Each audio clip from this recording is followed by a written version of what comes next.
Thanks for watching. Don't forget to like, comment, share and subscribe to Mufti Tariq Masood, famous scholar. سورہ فاتحہ نہ پڑھنے کی کوئی دلیل دیجئے. میرا ایک دوست اہل حدیث ہے, وہ کہتا ہے کہ ایک حدیث میں حضرت ابن عباس نے نماز جنازہ میں سورہ فاتحہ پڑھی ہے اور سورہ فاتحہ کے بغیر نماز نہیں ہوتی. سورہ فاتحہ کے بغیر نماز نہیں ہوتی تو رکوع سجدے کے بغیر بھی نماز نہیں ہوتی. تو نماز جنازہ عام نمازوں کی طرح نہیں ہے. تو جیسے وہ رکوع سجدے, جو سجدہ تو سورہ فاتحہ سے زیادہ بڑا رکن ہے, تو یہ جو سورہ فاتحہ کے بغیر نماز نہیں ہوتی یہ رکوع سجدے والی نمازوں کے بارے میں. باقی حضرت ابن عباس نے جو سورہ فاتحہ پڑھی ہے وہ بطور دعا کے پڑھی ہے, بطور تلاوت کے نہیں پڑھی ہے. اس پر کوئی حدیث دکھا دیں کہ بطور تلاوت کے پڑھی ہے, تو ہم یہ کہتے ہیں نماز جنازہ میں سورہ فاتحہ پڑھنا جائز ہے بطور تلاوت کے, بطور دعا کے. سمجھ میں آ رہی ہے؟ سمجھ میں الحمدللہ.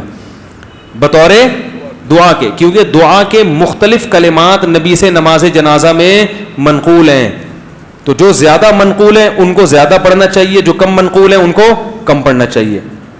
تو اگر حضرت ابن عباس نے سورہ فاتحہ پڑھی ہے تو بطور دعا کے پڑھی ہے, تو بطور دعا کے ہم بھی اس کو جائز کہتے ہیں, پڑھ سکتے ہو, لیکن لازم نہیں ہے. اور وہ دعائیں جو زیادہ کثرت سے نبی سے منقول ہیں ان کا پڑھنا زیادہ افضل ہے نماز جنازہ میں. جیسے اللہم اغفر لحینا ومیتنا, اس کے علاوہ بہت ساری دعائیں تو کوئی بھی پڑھ سکتے ہو, تو فاتحہ بھی پڑھ سکتے ہو. لیکن فاتحہ کو نماز جنازہ کا رکن کہنا اور یہ کہنا کہ یہ نماز جنازہ کی خاص سنت ہے یا اس کے بغیر نماز جنازہ نہیں ہوتی, اس پر کوئی حدیث نہیں ہے.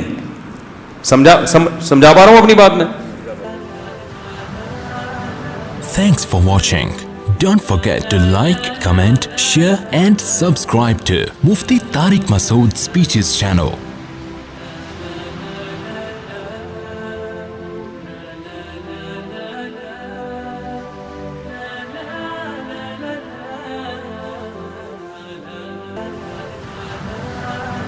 Thanks for watching. Don't forget to like, comment, share and subscribe to Mufti Tariq Masood Speeches channel.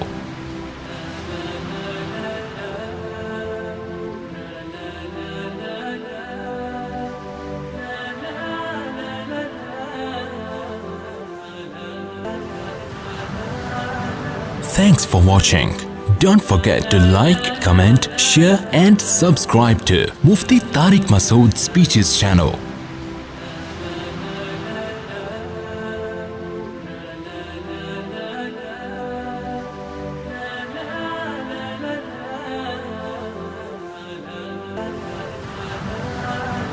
Thanks for watching. Don't forget to like, comment, share and subscribe to Mufti Tariq Masood Speeches channel.